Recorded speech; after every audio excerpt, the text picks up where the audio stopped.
यदि किसी पेशेंट को आपके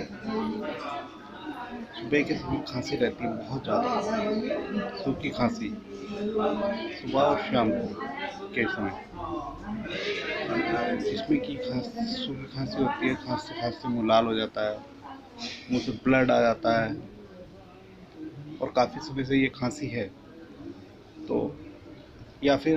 किसी पेशेंट को ट्यूबरक्लोसिस है, तो आप उसे Acalypha Indica mother tincture, Acalypha Indica mother tincture homeopathic medicine की 10 से 15 बूंदें दें। इससे उसको बहुत रिलीफ मिलेगा। और अगर लगातार पेट में जलन और